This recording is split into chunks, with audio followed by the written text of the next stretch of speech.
관성이 잘못되면, 술에 취하고 막 맛이 가면 어떻게 말하냐? 너 내가 누군지 알아? 라고 말할 수 있습니다. 왜? 명예나 체면을 중요시하니까. 이게 사회적인 지위와 나를 동일시하는 거예요. 관성이 잘못 고집을 부리면 이렇게 나타나는 겁니다. 그러면 자, 이제 웃긴 겁니다. 인성, 비겁, 식상이 한꺼번에 고집을 부리면 어떻게 될까요? 네, 관성은 잘못하면 꼰대가 될 수 있어요. 근데 인성, 비겁, 식상이 한꺼번에 강해도 꼰대가 될 수 있습니다. 뭐라고 말할까요? 이렇게 강하면 내 생각이 맞고 내가 해봐서 아니까 그냥 내 방식대로 하라고 하면서 소리 지를 수도 있겠죠. 2부에 다룰 주제는 오행별 그리고 십성별 고집과 권력입니다. 목, 화, 토, 금, 수 오행이 있잖아요. 일단 목 오행부터 한번 볼까요? 목 오행. 목 오행을 우리가 봄이나 나무라고 하는데 정확하게는 봄이라고 하는 계절이 주는 상징하는 그런 기운에 해당됩니다. 에너지예요. 봄에 생명이 시작되잖아요. 만물이 싹을 틔우죠. 네, 인, 의, 애, 지, 신 중에서는 목 오행을 인본주의적 속성에 배속을 하는데요. 그만큼 사람에 대한 애정? 이런 것들이 강합니다. 예를 들면 문재인 전 대통령 일주가 을해 일주였어요. 그때 냈던 캐치프라이즈 사람이 먼저다. 이게 목 오행이 할 수 있는 말이거든요. 네. 근데 정치인 중에 문재인하고 이재명이 을유 일주고요. 안철수가 을미 일주고, 그리고 유승민 간목, 우상호도 간목, 김두관 예전 도지사였죠. 이런 분들이 목 오행에 해당됩니다. 그럼 화 오행은 뭘까요? 목이 시작하는 기운이고 스프링이고 튀어가는 거고 상승하는 기운이라고 한다면 화 오행은 거기서 확장되는 거잖아요. 사람들에게 섞여가는 건데 발산하는 거라고도 볼 수 있고요. 불이 확 하고 퍼지잖아요. 이게 뭐냐면 개혁이나 혁명이에요. 들불처럼 일어나서 세상을 바꿀 수 있는 기운. 네. 그래서 전복적 리더십이라고 합니다. 목 오행이 인본주의적 리더십에 가깝다면 화 오행은 전복적인 리더십이 커요. 그래서 목 오행이 인본주의적 리더십, 그러니까 회사 CEO라고 한다면 목 오행이 강한 분들은 회사가 어려워져도 직원들을 잘 못 자릅니다. 마지막까지 회사가 압류당하고 차압당하고 막 이런 식으로 정말 어려워질 때까지 직원들을 해고하지 않아요. 목 오행이. 그리고 어떻게 보면 정말 아름다워 보이기도 하지만 회사가 어려워지고 있는데 직원들을 해고하지 않는다면 결국 다 같이 죽는 게 될 수도 있거든요. 그래서 목 오행밖에 없는 분들에게는 어느 정도 금 기운이 필요합니다. 일단 화 오행은 목 오행에 비교해서 전복적인 리더십이 강해요. 누가 화 오행이 강했냐? 마르크스. 네, 대표적인 좌파죠. 전 좌파라고 생각하지 않습니다만. 그리고 마르크스의 친구 엥겔스입니다. 엥겔스가 병호일주였어요. 화가 엄청 강했거든요. 그래서 병호가 이 양극단성이 있어요. 좀 복잡합니다. 엥겔스가 자본가였거든요. 집안이 되게 잘 살았어요. 큰 공장도 있고. 그런데 어렸을 때부터 자기 공장에서 일하는 노동자들이 자녀들하고도 허심탄회하게 그냥 그런 거리감 없이 어울렸고요. 마르크스랑도 평생의 친구가 됐었죠. 네, 이게 화 오행의 리더십입니다. 나를 따르라 같은 거죠. 정치인 중에 노회찬 씨가 했던 말 있죠. 불판을 갈아 엎어야 한다. 불판을 갈아야 한다. 이게 화 오행이죠. 화 오행의 리더십입니다. 토 오행은 뭘까요?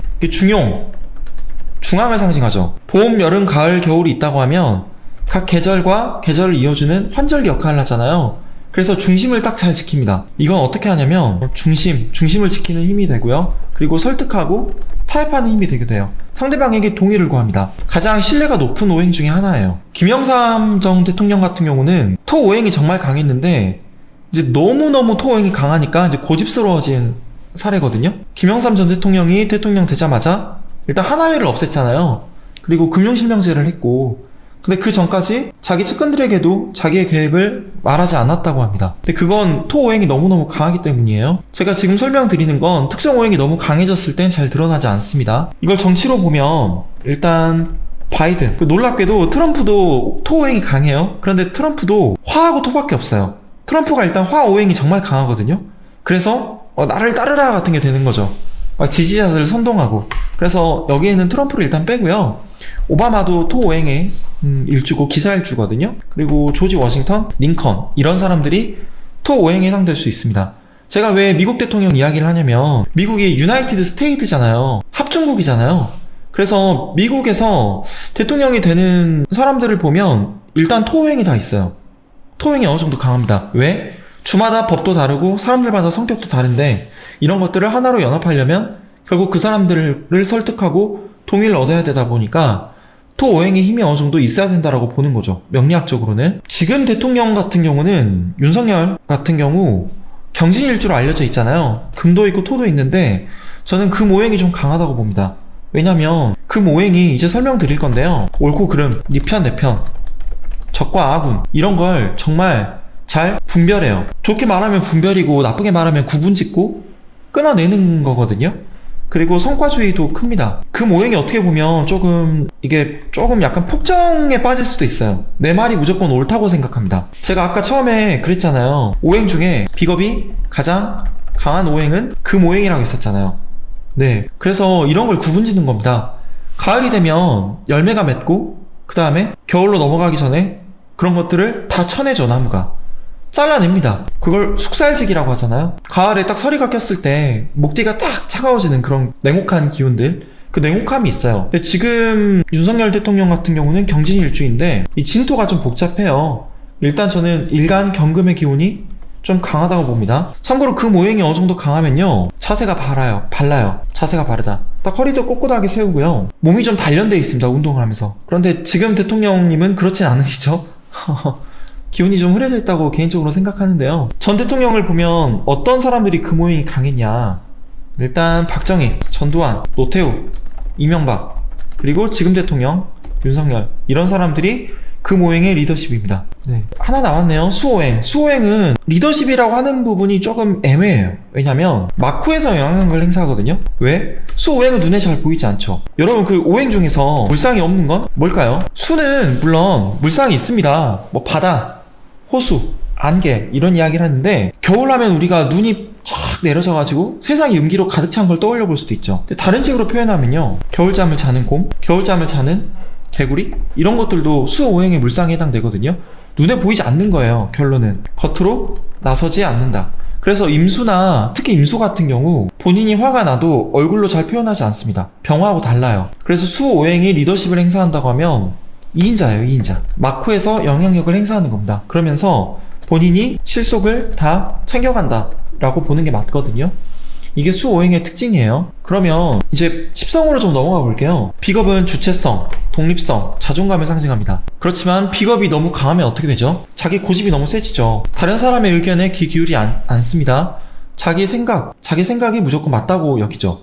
그래서 비겁이 너무 강하면 어떤 식으로 고집을 부릴까요? 내가 맞다니까? 라고 귀를 막고 소리 지를지도 모르겠어요. 근데 만약에 인성이 고집을 부린다면? 인성은 통찰, 생각의 힘이잖아요. 그래서 비겁이 내가 맞다니까 라고 이야기를 한다면 인성은 내 생각이 옳아 라고 이야기할 것 같습니다. 그러면 재성은 어떻게 될까요? 재성은 현실주의적 속성이 강하잖아요. 그리고 일간이 극하는 거죠. 일간이 식상으로도 행동을 드러내지만 재성이라고 하면 내가 쌓는 경험치가 더 넓어지고 깊어지는 걸 뜻하기도 해요. 그래서 재성이 만약에 고집을 부린다? 그러면 나의 사회적 경험이나 물질적인 부분에 바탕을 두고 있을 것이다 라고 볼 수 있을 것 같습니다. 식신은 뭘까요? 제가 이거 상관하고 좀 구분 짓고 싶은데, 식신하고 상관이 어떻게 다르냐면, 상관은 관을 정면에서 극하죠. 정면으로 대적하는 게 상관입니다. 그래서 관이라고 하는 건 딱 구분 지어진 것들이잖아요. 그래서 내가 따르기 싫어도 따라야 하는 회사의 뭐 규율, 질서, 법, 윤리, 규칙, 매뉴얼 같은 거라면 상관은 그걸 좀 깨는 게 있어요. 근데 상관이 거기에 나아가서 현실을 바꾸는 힘도 되지만 정의감을 뜻하기도 합니다. 네. 그리고 상관이 들고 일어나는 힘이 강해요. 혁명상하고도 연결되거든요. 반항의 인자도 됩니다. 그래서 상관이 만약에 고집을 부린다? 그러면 아닌 건 죽어도 아닌 겁니다 라고 소리 지를지도 모르겠습니다. 근데 식신은 상관하고 완전 달라요. 식신은 긍정, 낙천성의 힘이거든요. 그래서 만약에 식신이 고집을 부린다? 실은 식신은 고집을 부리지 않습니다. 식신은 남들하고 충돌이 일어날 것 같으면 피해요. 그래도 식신이 만약에 고집을 부린다면